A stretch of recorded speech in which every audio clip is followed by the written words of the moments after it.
Good morning, everybody. False start on this morning's Wednesday webinar. I apologize for that.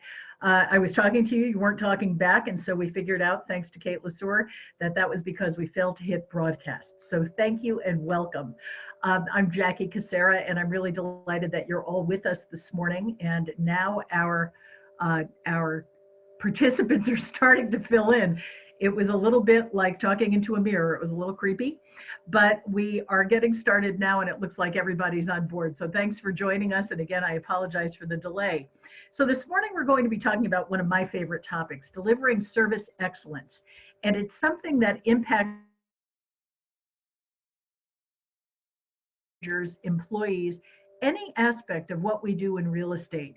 There are expectations for our service to just outdo any other kind of service that people are expecting from various vendors, various partners, because we have a direct impact on people's lives by virtue of the fact that we're bringing people literally home every day. And if that was always important, I don't think it's ever been as focal as it is right now in the environment that we're in during this time of confinement for our country and the world. So we're going to talk about that. We're going to talk about it in the context of everything we do, everything each of us does. And I hope that you will be vivid participants in this. We have a question and answer column in your, it's a little box that says Q&A in your Zoom dashboard, and I would love you to share questions there. Also, we have a chat box, and I see that a couple of people are already okay, somebody just said, please move the screen so you can see all of me. Is that better, Teresa? Let's hope so. And so I'm hoping that that's a little bit better. Anyway, please keep the chat lively, keep the questions coming, and we will address them as we go. So first question for you, and something I would love to see your feedback on. When you think of legendary customer service, what company, what entity do you think of? Please enter that into the chat box and I'll watch for your comments.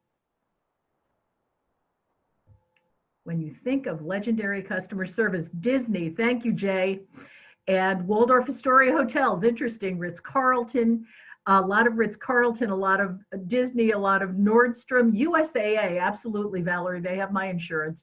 Chick-fil-A, Ritz, Costco, Disney, Nordstrom, Chewy for our animals, absolutely. Delta Airlines, Wegmans supermarkets, Celebrity Cruises. Yeah, what's going to be happening to the cruise lines under all of this?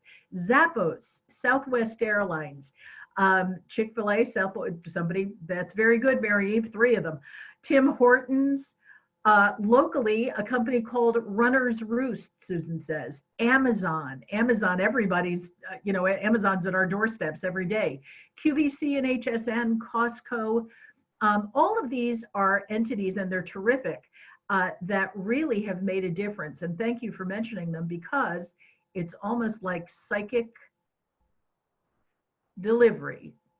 Everything that you've mentioned and a little bit more: Disney, Amazon, the Ritz-Carlton, Nordstrom, Zappos, Apple. But now take another moment and think about right now in our quarantined environment. Certainly we have Amazon and the retailers like Zappos and Nordstrom literally delivering to our doorstep. But who else do you think delivers right now in where we are in America today? Instacart, excellent answer, Ellison, thank you. Mail, our postal service, Zoom, media, Walmart, our local restaurants are all going above and beyond, attorneys, the United States Post Office, FedEx, UPS, literally delivering. How about our healthcare providers? We're hopefully not having to experience their delivery system during this really scary time in our lives. But at the same time, we're watching on the media every day that these are the people who are at the top of their game and being called upon for all kinds of expectations that we really have to pay attention to. And so we'll talk about them a little bit more as we go forward, because I think we're going to be seeing a lot about them once this moment in time has passed. So if we take a look at a concept that Ken Blanchard really created called raving fans. Ken put that together. He's a very famous business writer, and I'm sure you've read many of his books. But in Raving Fans, he talked about the fact that if you really want to own a customer, if you want a booming business, you have to go beyond having satisfied customers and you have to create raving fans. So having raving fans means that you have achieved a kind of service excellence that turns a customer into what we call a customer for life. A raving fan is an advocate of your products or services in the marketplace. And so regardless of where you are in terms of chronology in your real estate career, have you had the opportunity to create raving fans? And that's really going to be the focus of a lot of what we're going to talk about today. We want you to create raving fans because we know that those are the long-term supporters of your individual businesses and our collective business that are going to be supporting you throughout your career. So when we actually poll our agents on this topic of raving fans, we ask where people's last or best lead came from. More than 50% of the people that we poll, and we do this on an ongoing basis in our company, tell us that the referral came from a friend or family member. So we know that that sphere of influence is a really, really powerful element of where those raving fans live and how we have them and what we do with them.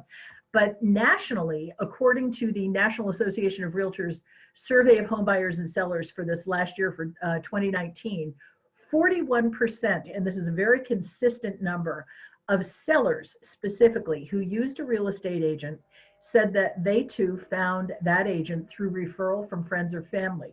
For first-time buyers, that even ratchets up because presumably in the 41%, you have a number of people who've worked with our agents before.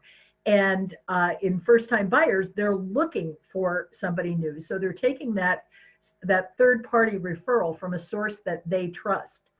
12% of people surveyed said that they used the agent they worked with previously to buy or sell a home. That has been a consistent national statistic and a local statistic in our markets since 2012. The poignant part about the 12% is that there is a caveat with that says people really would work with the agent they worked with last time, that they really liked him or her, but that they couldn't remember the agent's name.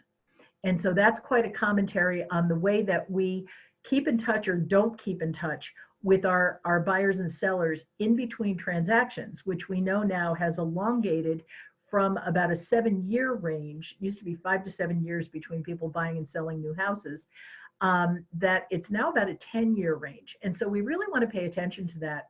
And we need to be upping the ante on how we keep in touch with our customers. So that's kind of an interesting thing. When we do this survey with our Fast Start classes, we usually do it at the end when we're looking at Fast Start successes.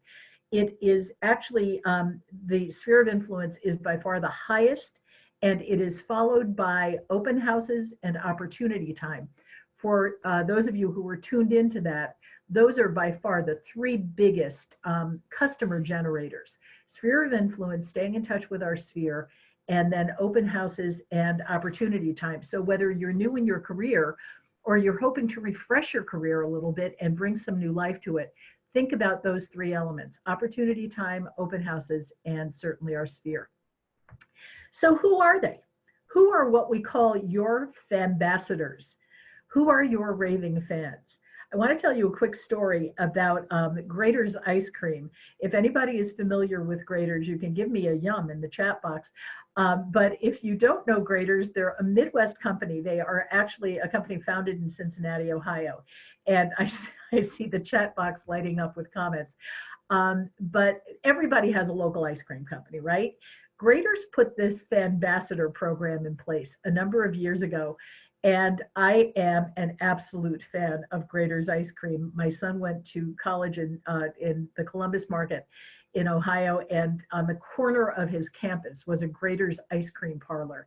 And I am such a fan of Graeter's ice cream that I would go down there because there weren't any in Cleveland at the time. Now there are. And I would go down there and get my Graeter's fix. And if I had time after I had had my ice cream, I would also stop in and see my son.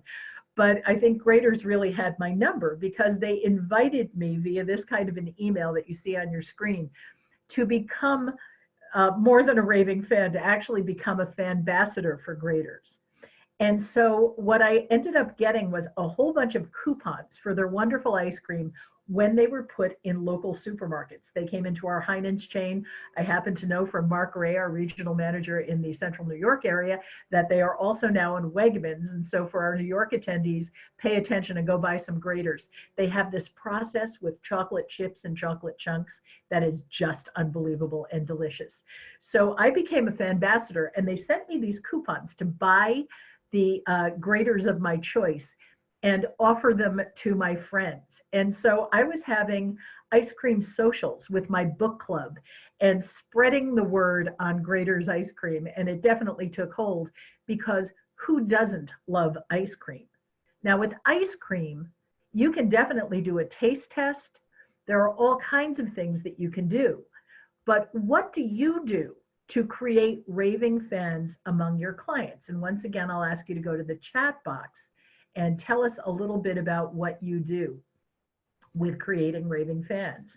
I got a lot of yums on that one. And so hello to everybody who's saying hello on the chat box. Social media, Jacqueline said social media.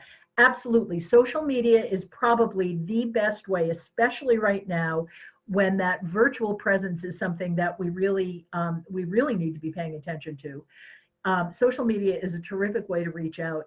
But on social media, that was a comment from Jacqueline, staying in touch, reaching out, phone calls, newsletter and emails. Thank you, Jema, for that one, because that is a really good way to stay in touch consistently. A newsletter that goes out in a scheduled way. And Sandra just said, people don't care how much you know until they know how much you care. Isn't that the truth for all of us? That's the truth about absolutely everything. And Dave said, white glove and warm introductions. Absolutely, white glove service. Jay has an advisory board. Jay, we're going to want to talk more about that. An advisory board and how to do things. Mary Eve said, birthday cards, sports schedules, anniversary cards, gift cards when they send a referral. Really important way to say thank you. Expressing our gratitude. Jacqueline said, if I drive past a buyer's home that she sold them, she'll send them a text once she gets to her destination, and often gets feedback before and after. Darren said, going the extra mile, it's rarely crowded. Isn't that true? It's like the high road, hardly anybody up there. But it's terrific. And connecting clients with local friends and businesses in their new neighborhood. Liz, thank you. Liz previously had a career with her local Chamber of Commerce. So you know a great deal about that connectivity, Liz, and putting people together with services and with other people that they may want to connect with. So thank you. That's a great sampling of who we have among our ambassadors and how we're working with them. So good discussion, gang. Thank you. We'll go back to that in a bit. So what sellers tell us they want. Our sellers are frequently in touch with us, and whether we're doing it by review, by survey, there are a number of things that sellers consistently tell us across all our markets in the 10 states in which we operate, that sellers tell us we want. They're the same things that you hear through NAR, and what they tell us, they want us to sell their house, right? The obvious one. That's the thing that they are most focused on. And they want us to do that quickly at the highest possible price and with the lowest possible level of aggravation. So these are things that we definitely know. They want us to bring them a buyer. And BuySide, our latest tool, is a tremendous asset when it comes to explaining to sellers. It says BuySide, but it's really a listing tool. It's a tool that I think if you dig into it and get accustomed to using it, I don't know how sellers would turn you down when you're using BuySide, because it tells them flat out how to determine the value of their home. And the answer to that is really that they need you with your boots on the ground knowledge of what's happening in their market specifically.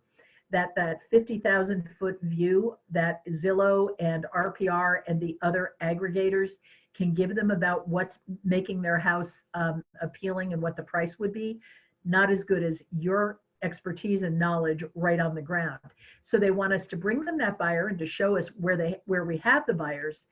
But one of the things that I think we sometimes underestimate is that what sellers want is for us personally to tune into the fact that they want us to bring a buyer for their house.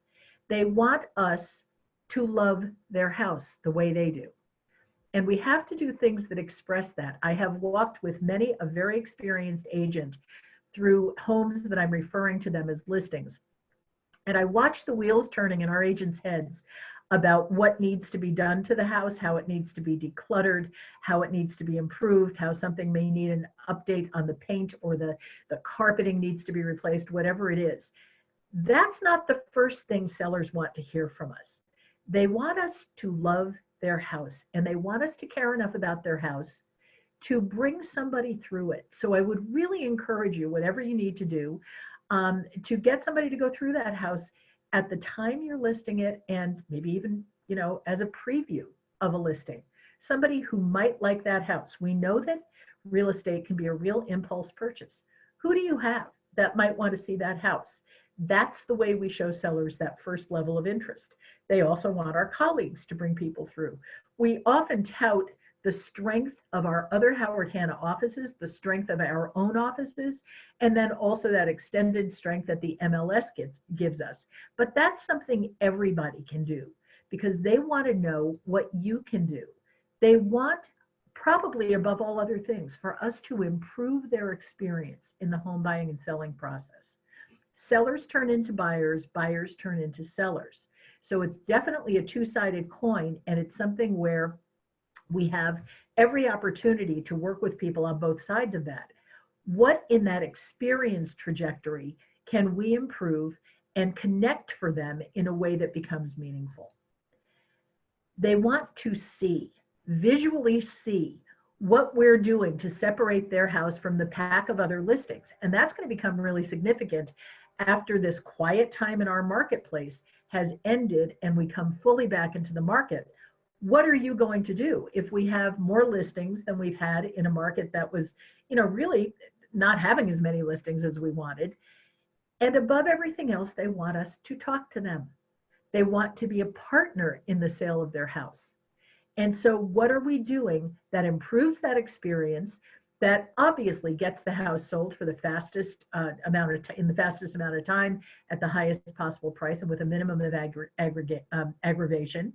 And then what are we and our colleagues doing to demonstrate the strength of the buyer opportunities that we have? So those are the things that sellers tell us they want. Now, here are three things that sellers may never articulate. They may never ask this out loud, but I can promise you that this is something that they're also thinking about. They want to know what the broker is going to do for them. You represent Howard Hanna. You represent all of the tools and services that Howard Hanna brings to the table. But if your marketing presentation on a listing appointment doesn't illustrate that, I never want to hear again what I heard from one seller that I had referred someone to. And she said he was delightful, but he had nothing but a CMA and a smile. Worst phone call I ever had. We have to stop thinking that we can do this purely on the strength of our own personalities and our background in sales. So what is the broker right now today going to do for me that other brokers are not? We have so much information to bring them. And so we have to make that part of the steps. The marketing presentation has to be part of what we put right in front of the seller so they can make that decision in an educated way. And then, of course, they want to know what you, the agent, are going to do for them. And that's something that we tend to emphasize over the other two things that we're going to talk about here. The third one is something that they may never ask out loud, may never be able to articulate, but I promise you, it is something that they want to know. And it's one of those things that they're going to be thinking about as you meet with them, as you talk with them from that first encounter until they choose you as their listing agent. And that is, are you the right person to accompany me on this journey? Are you the right human being to walk alongside me through a very, very significant life transition? And that's probably the most important of the three. But if we don't illustrate numbers 1 and 2 successfully, they're not going to be able to really determine that accurately. You may be the right person, but they need this triage of these three elements to know what it is. Any thoughts about that, gang? If you can just enter some things into the chat box. Liz said, show you care. Absolutely. And the question of how do we do that? Christine said, set up automatic 1-year home anniversaries. The house anniversaries e-card that we actually have through Engage. Let them know that you remembered when they purchased that home the last time. Absolutely. So Mark, you said exceed their expectations, stand out from the crowd before they've even listed with us. How do we do that? It's a real question of how. When the phone rings, who do you want answering that phone? You want it to be you. That's it's a great point, Miriam. A seller weekly report, absolutely. One buyer said to Liz that they love the post sign and wanted one in the yard because everybody wants our little billboard, our traveling billboards of our post signs. Kelly said, be warm and welcoming, convey to that seller that you're here for them. Because again, that has to do with number 3. If you're the right person, it really is a hand-holding experience, especially for people who are first-time sellers. They've never necessarily done this before. And if they're a repeat seller with you, that's quite an opportunity for you, but also an obligation. Excitement, Abby, thank you so much. Excitement about their home. Talk about their enjoyment of the home and their community and what they love about it. Get that from them. We don't have to write our own ads when it comes to this topic. Make them comfortable, Darren said. And neighborhood news. For those of you who are subscribers to our neighborhood news newsletter, it's a great way to stay in touch effortlessly. Teresa said yes, yes, and yes. One recent seller called her auntie throughout the entire selling process. Teresa, that's really interesting. That's, honestly, we are the guide on the side of what's happening with that sale. How about those handwritten thank you notes? Thank you, Joanne, for mentioning that. Handwritten thank you notes are a rarity in our country right now and in the world. And I think that people are starting to understand the significance. That is something that Mr. Hanna put in place in 1957. Our company has always had a belief in handwritten notes to clients, to friends, just as a stay in touch exercise. So thank you for those comments, gang. That was really terrific. So here's the question. What do they buy? When they flip over to the buy side and when sellers become buyers and when buyers come into the market in the first place, or just when people are consumers, what are they buying? What are they looking at? They don't buy products or services. They're actually buying expectations. Somebody once said, nobody buys a half-inch drill bit. They buy a half-inch hole. And think about that. If you're somebody who's going to Home Depot or Lowe's and you have a specific expectation of that needs fulfillment, you're visualizing beyond the actual experience of utilizing the tool that's most immediate for you, but you're visualizing that 12-inch hole. So our sellers, in what they tell us and in what we know about them, are buying a sold home at the price, terms, and conditions that are acceptable to them. And they're buying the ability to move on to a new life experience. So as we mentioned before, I think honestly that when we return to what we think of as normal life and normal life in real estate, I think the demand is going to be beyond both buyers and sellers side demand, beyond anything that we've really experienced. And it's certainly going to be something that is going to be different from what we've experienced recently in a very tight seller's market. For so many reasons, people are going to want that second component there, that ability to move on to a new life experience, whether they've determined that their house is too small for their family, or that they just need room to get away from each other, or that they just want something different, whatever is right sizing for them during that time period. So let's take a look on the flip side of what they buy. What actually frustrates them? Do you agree that this is true? Feel free to comment. Everyone wants to buy, but nobody wants to be sold. Is that true? Yes, Mark says it's true. Yes, I'm getting unanimous yeses so far. Does anybody disagree with that statement? Preach it. Thank you very much, Jay. I will. And it is true. Everybody wants to buy. Do you want to be sold? I don't think so. I really don't. I see some raised hands. Let's see what those questions are. Where are the raised hands? Oh, maybe you're just actually doing a like a wave. Okay, cool. And so if not, we'll go back to that question later. But everybody wants to buy. Nobody wants to be sold. And what we know is that if people are buying, the way that they've bought has changed. think about it from a product perspective. Now, we don't sell a product. The homes that we sell are not products, they're part of a service trajectory. But how did you buy your last car? Did you just walk into a dealership and ask for the random salesperson who was on floor to give you advice? Sometimes I do that. I've turned car buying for our family into something of an exercise, and I have volunteered to go car shopping for new cars with our sales associates, because to me it's like a training petri dish.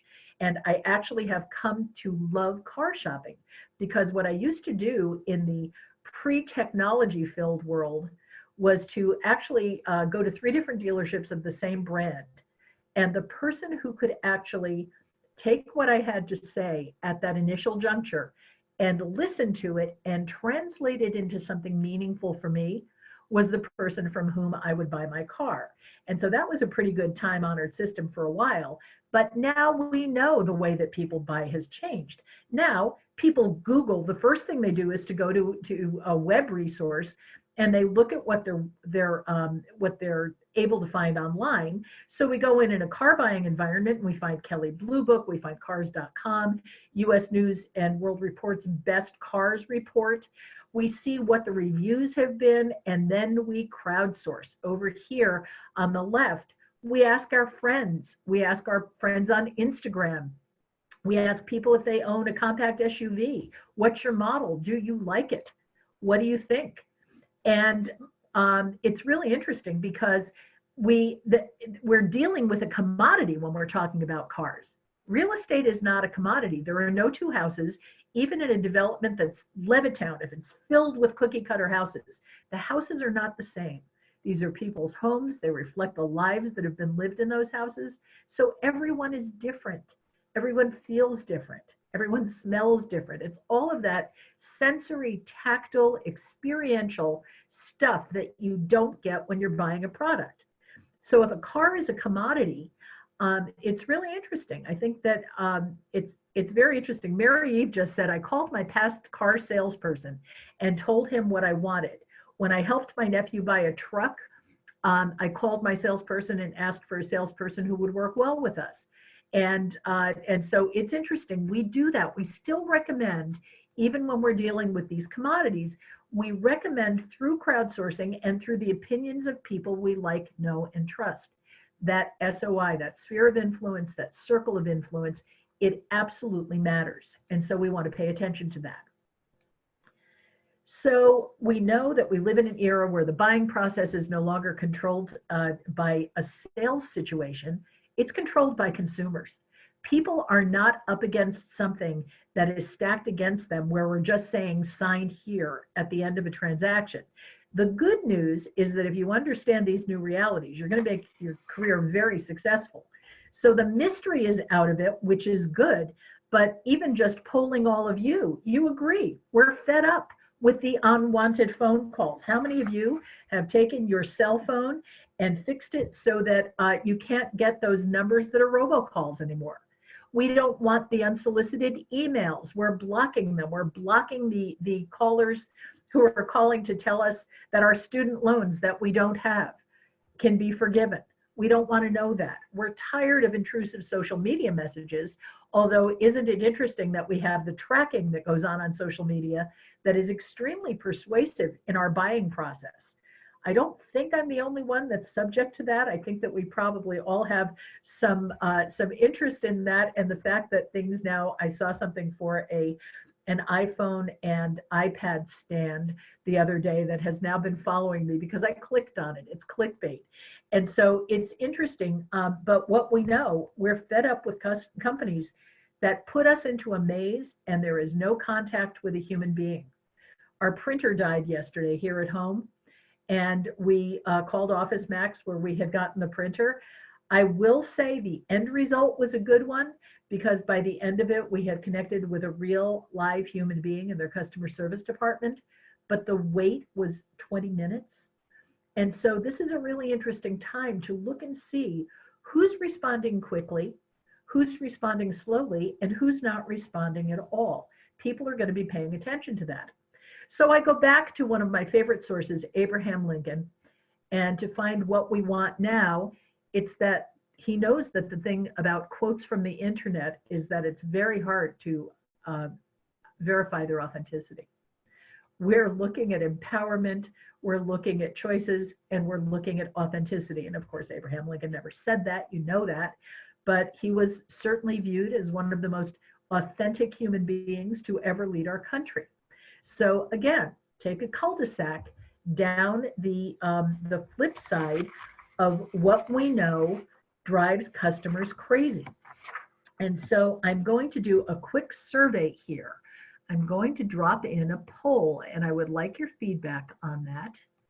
And the poll says, I'm going to ask you, what do you think is the #1 complaint from today's home buyers and sellers? And then I give you 3 choices, and I would like you to see what the poll says, and we'll see how that turns up. So there is the poll. Please fill in your answers and see what the survey says. This is fun. This is the first time that we'll have used polling in our Zoom calls.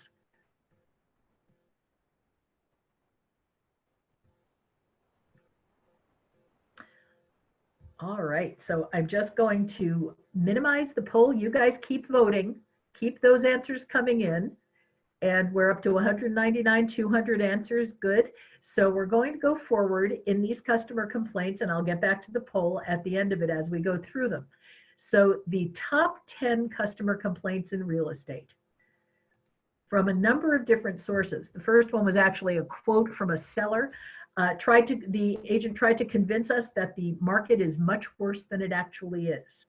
Number 10, and that was again across the country, across our markets. Left the house unsecured with lights on, etc. That is a really common complaint from people who are experiencing having their house on the market, and they come home and the house has either not been locked up properly or has not been secured in the way that was meaningful to the seller. Making clients wait. This is a huge one. This is something that when calls come into our corporate office or our home office, that someone is frustrated with something, which we know is one of the first levels of indicating that anger could result from that encounter. It's about not being respectful of their time. If we can't be on time or early, we're not doing our job. Number 7, and this is frightening, dishonesty, especially regarding other offers coming in. Now that's one that's kind of interesting because I think that sometimes buyer's agents aren't necessarily explaining sufficiently what happens in a multiple offer situation. And so frequently, frustrated buyers walk away from a potential sale or even potentially putting in a secondary offer where they think that something has happened that's incorrect and that they haven't been advised properly because their agent hasn't explained to them how multiple offers work and how the seller is completely in control, and what the seller does or does not have an obligation to do in terms of disclosure. So that's interesting. We have to watch that perception. We're going to talk about perception and reality and about how we never want to be perceived as being dishonest in any way. Agents acting on behalf of a client without authorization. On this one, let me give you a tip of something that we're seeing happening right now while we're living in this virtual world. We're doing a great deal with email and with things like dotloop and DocuSign, with systems in real estate where we share a great deal of information with people in a number of different realms on all sides of the transaction. And I think that one of the things that we have to be scrupulous about, especially right now, is making sure that we are the ones who are in touch with our client exclusively, and we allow our colleagues or our co-broke colleagues to be the ones who are in touch with their client exclusively. And we don't muddy that water, because this thing with universal communication platforms means that everybody can see everything. And one of the outcomes of that is that buyers and sellers can be in direct contact with each other, which we really don't want. They hire us for a reason. And that reason is to keep things clean and separate until we have agreement and a contract that's being finalized. But it can be very easy for somebody on the buying side to ask somebody on the listing side, a seller, what their preferences are and bypass their actual agent. So be especially careful about that one because people don't like it. Number 5 is that lack of professional behavior, courtesy, competency, and conduct.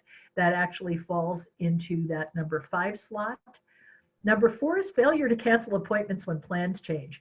I think we have to be cognizant of the fact that not only are our sellers going next door to be with their neighbors, probably not right now, but that they're not far from the house that we're trying to show. In many cases right now, they're in the house that we're trying to show. This would continue to be a problem under those circumstances, because when we make an appointment, plans change and we don't go through the appropriate notification loop. That is a real bone of contention with sellers. Allowing unauthorized or unaccompanied access to properties. This one is the trifecta. It's not only unethical, illegal, and unsavory. It is something that is disallowed in every state in the union when it comes to sending people into someone's home, whether it's vacant or occupied. It simply isn't allowed. It is cited in the Code of Ethics in repeated areas, and it continues to be a problem. I really believe that our agents are better than that, and I hope that nobody is doing that. Number 2 is a lack of communication, and number 1 is a lack of communication. The unreturned phone calls, the unreturned emails, now unreturned text messages. And this is very interesting. Our poll, with 78% of you voting, thank you, our poll shows that it is number 1 in 96% of your minds, failure to communicate, and lack of professionalism, which is certainly a bone of contention for all of us as professionals, but something that we take seriously. That's only gotten 3% of the vote. So you were right. Numbers 1 and 2, lack of communication. Number 3, big complaint from the marketplace, allowing unauthorized or unaccompanied access. And above that, this lack of professionalism that certainly embeds failure to cancel appointments. So we have some comments. Oh, interesting. Karen Pumphrey just said no feedback from showings. That falls into the professional context. If you go to see somebody's house, please give their listing agent the professional courtesy of feedback. It takes a minute. Most of our feedback systems are automated now. And so really don't slack on that. Let people know what your buyers had to say about their homes. It's so helpful to a listing agent. So please, by all means, do that. Okay, thank you. Thank you for helping us successfully launch our polling process. That's kind of cool. The sources for this information came from a number of real estate complaint websites.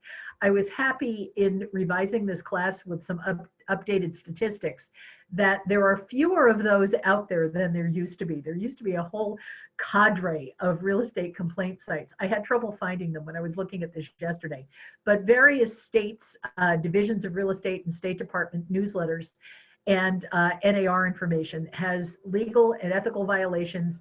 Keep up on that. See what it is that's making people unhappy or crazy, and see what you can do to make sure that that's not happening to your clients. So the equation that we have to look at for all of this experiential opportunity that we have is that the expected experience that a buyer or seller, and particularly our listed sellers, is looking forward to, minus the actual experience that they have, equals their perception of service excellence. And we all know that perception is reality.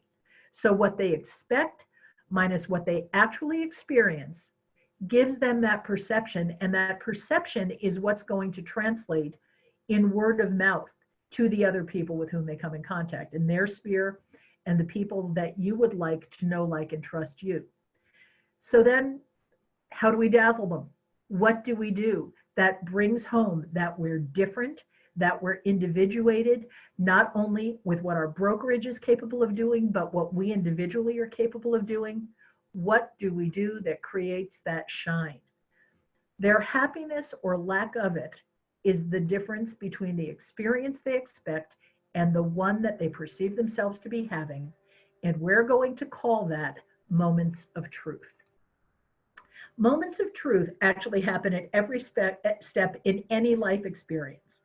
If you think about every aspect of what you do during your day, what you do when you encounter other people, and what you do when you go for anything that involves being serviced by a company or an individual, The moments of truth are the things that confirm or deny our satisfaction with that experience.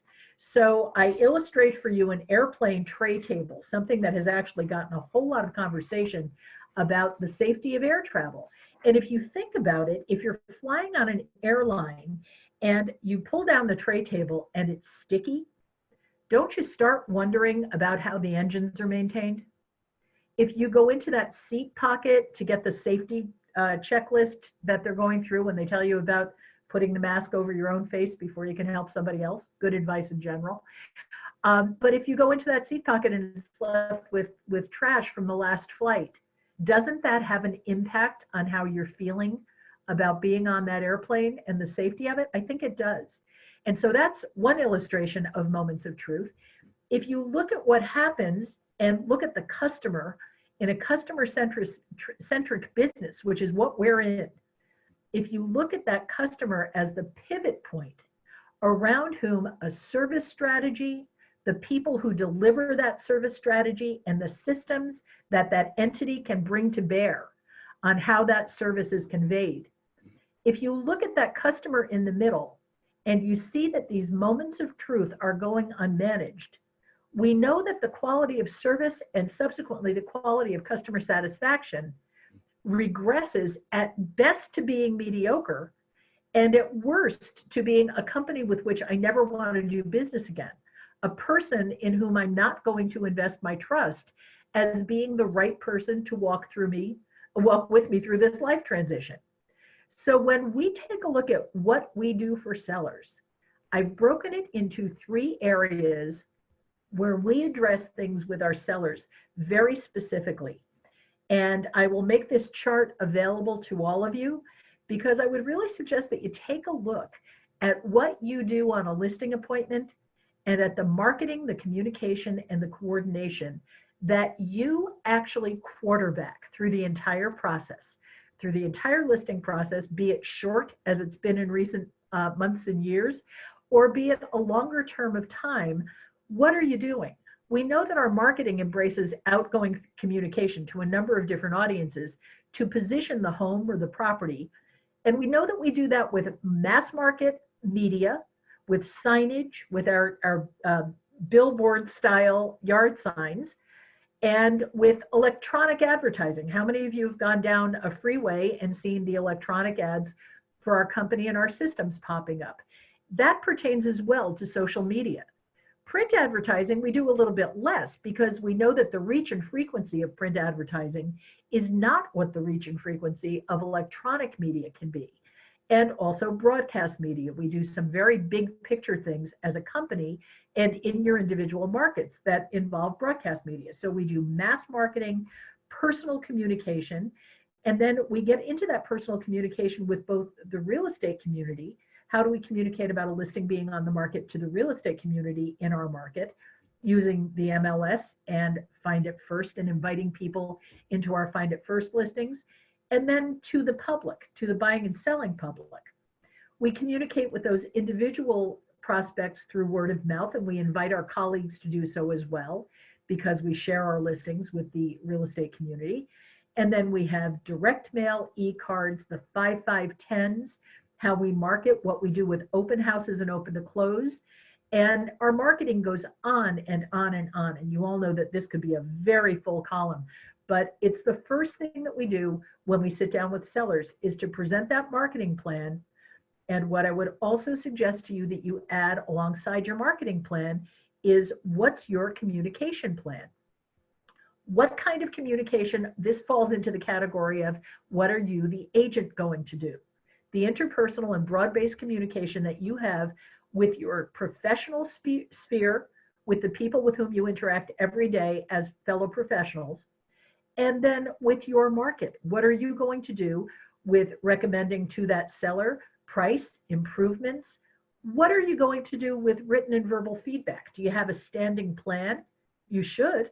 Are you going to communicate with that seller every Monday at 2? Do you have a standing phone call? Do you have a list of your sellers whose listings you have the privilege of taking? And how do you communicate with them systematically? Because what we know about systems is that if we don't systematize communication and other things that we're doing as services for sellers, we forget because we get really busy. And if it's not a system, it doesn't happen. So what's the written and verbal feedback? What is the phone, email, in-person contact? How's your urgency doing?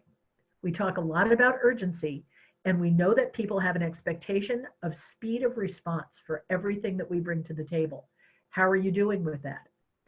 And one of the most underattended bragging points that we talk about with sellers, when we're sitting down at that table to acquire a listing, we frequently don't even mention our negotiating skills. And I think it's a real omission because you are the person who is going to negotiate at every step of that transaction process. You're going to negotiate offers. You're going to negotiate the final contract. You're going to negotiate and renegotiate points that emerge on an inspection and on the appraisal. You're going to negotiate with buyers, buyers' agents, other professionals like the inspector and the appraiser. You're going to negotiate and to consult with everyone who touches this very complex real estate transaction. And if you look at our new vision and mission statements, you'll see that we talk about that. A real estate transaction is not what happens on HGTV, where Josh shows somebody 3 houses and they buy one of them. It's not picking up the phone and saying, you have a contract, send it over, we have a deal. It's not that. We know that. You also negotiate and communicate about any disputes that arise, and that's a huge component of communication. And then we move over to the coordination, where you facilitate and you coordinate among all the players in this complex transaction, the buyers, the sellers, the real estate agents who are involved, the mortgage and title and insurance people, the inspectors, everybody who touches that transaction. You talk regularly with the people who provide the sales and closing support, both within your own office and frequently with the lender, with the entire transaction, both the individual micro processes and then the big picture stuff as well. You coordinate with the buyer and seller about who's going to do repairs. You coordinate about utility transfers, sometimes the bane of everybody's existence. And you coordinate the possession elements. What else? Tell me in the chat box, what else do you coordinate?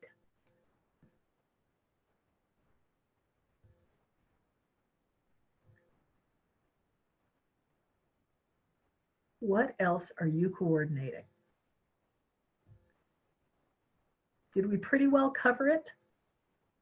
That's actually a really good sign. I'm not seeing a whole lot of comments. So thank you. And Jackie, thank you for saying you negotiate commission. Of course you do. You negotiate your own commission and you defend your own commission. But if you present marketing, communication, and coordination efforts that take away this perception that what we do is easy, that clear it up for the would-be for sale by owner, they understand that, it's the duck swimming across the pond and under the water paddling like mad. It looks like it's an easy and smooth process. But sometimes I think we have to get very, very granular about what it is that we do for people on a daily basis. Celia just said an understanding of the final process, that they may not have the final numbers until a day or two before the walkthrough. That is absolutely true. Suzanne said attorneys that have additional information and that need additional information regarding how the coronavirus is playing out here in the market. Coronavirus brings a whole new dimension to all 3 of these categories. And what are we doing? Communication, especially in states like New York, where attorneys are present in every transaction. That's not necessarily the case in all of our markets. But an understanding of that final process, how do we get you from marketing your home to the public, to selling your home, to communicating with you about everything that's going to happen, and then going into coordination. So every step of this chart has moments of truth that are involved in that transaction process. So where are those most common disappointments? Terry Watson, who's one of our trainers, who's a national trainer who's appeared with us at a number of our company functions, notably at HannahCon multiple times, Terry talks about if we could give our consumers a driveway mirror, the driveway mirror that tells you if you're about to slam into somebody that's oncoming as you pull out of the driveway, buyers and sellers would be a lot happier. We have to give them that virtual driveway mirror. And so here are the tools that we have that let you do it. The marketing through our website, through our open houses, through our enlarged networks, not only the MLS, but also our partner network, Leading RE, and the Realty Alliance, the companies that we are part of. Through the things that we put on mobile media, the things that we put in our yards with our yard signs, postcards and e-cards. E-cards right now are huge. And if you haven't gone in to see the assets that marketing has put in our e-cards library for e-cards at the time of COVID-19, go in today and take a look at that and send something to your people to let them know that you're in touch with them and that you care about them. Our communication, Hannah Presentations, is a communication tool for absolutely everything we do. And in Hannah Presentations, you're going to find things like that buyer-seller flow chart, the things that we have as embedded in Hannah Communications and as adjunct materials for Hannah Presentations. Your web activity report, the sales report that goes to sellers, Real Scout and Open to Close, huge tools that we use for communication. And then you look among all of our companies, from Buy Before You Sell, all of our coordination with the Money Back Guarantee. Money Back Guarantee kind of crosses all of these categories. It starts as marketing, it moves into communication, and if they choose to invoke it, it ends up being part of the coordination process that we quarterback. But programs like Buy Before You Sell and the Apartment Dwellers Trade-In, what's right for the buyers and sellers involved in your transaction? It's why we believe in one-stop shopping, because people tell us, and we need to listen, that they want everything to be easy and under one roof. And you are going to have these slides. I'm getting some requests for these slides. I'm going to send everybody the entire presentation, and I'll pull out these specific slides and scan them as well and get them to everybody, and we'll put them into our repository of tools. Mary Eve just said, if we only have a home on to find it, sorry, that just disappeared from my screen, Mary Eve. It just rolled up. I will get that for you. Is this slide in Hannah Presentations? It is not, but it will be, because we can add that to our marketing deck, and I will talk with Kevin Patai in marketing today about getting it in there. Great suggestion. And so this is good. So you guys are going to have this, and you'll be able to take it and to utilize it to your fullest possible advantage. So so let's see, I didn't need to go backwards there. So this is the closing slide, and we're going to come in right about on time for an hour-long webinar, which always amazes me that that works. But I want you to think again about the promise of excellent service that we're bringing, whether it's tacit and understood between us without being spoken and the seller, but it's the promise that we make to our buyers and sellers all the time. And it has to do with us having that long-term vision.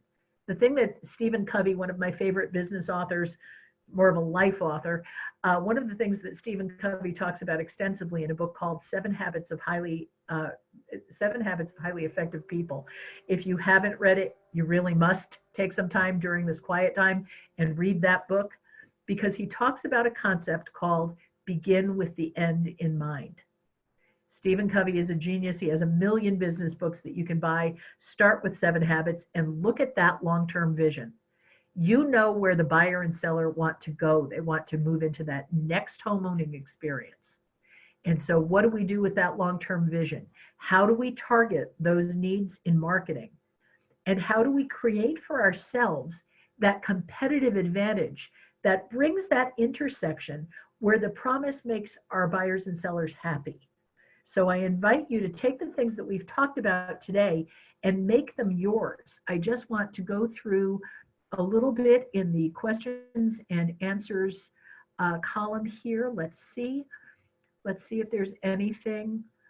We talked a little bit in the questions and answers about client gifts, and by all means, share more about that. Talk about what your client gift. Taryn had a really interesting observation. She said, always explain and show what the broker does for the agent to do to work with the seller. This is how you, the agent, and our company, and you, the seller, how we implement this marketing plan for you.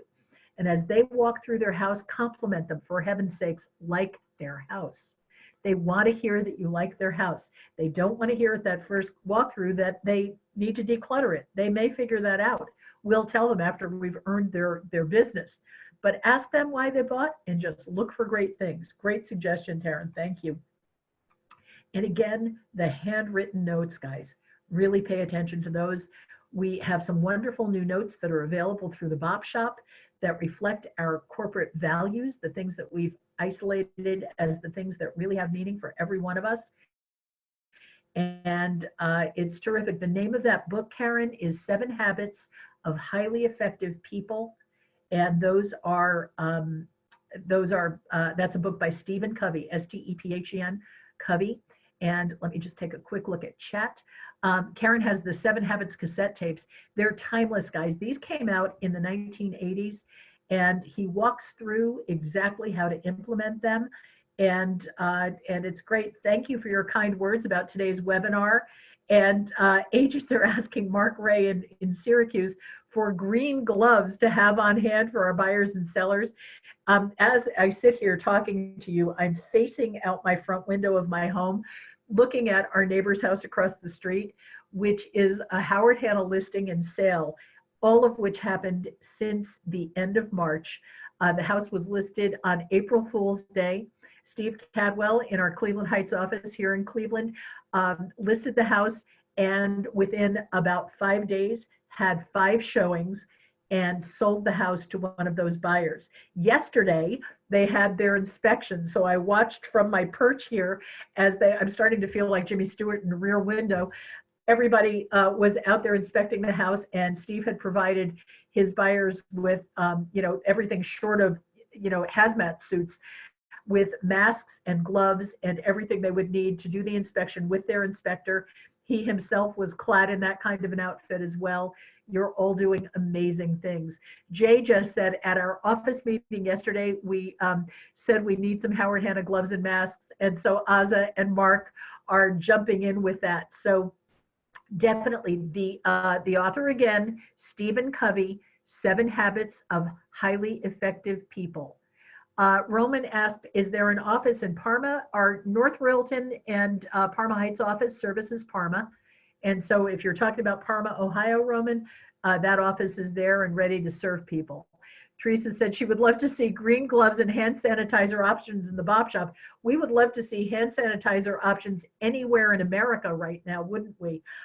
So thank you all. I am at my time deadline, and thank you all for, again, your very kind words. Please be in touch, and we'll be bringing more Wednesday webinars. Just as a quick plug, I'm also going to be working on some fair housing hour-long webinars that we're going to be rolling out through the end of April and possibly a little bit into May. There's lots to talk about on that topic right now, and we are going to be covering it. So if you'd like to join us for that, I'm going to be working on those personally and would love you to join us.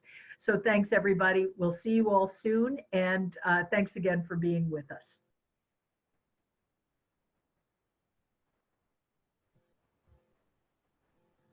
Wrapping it up.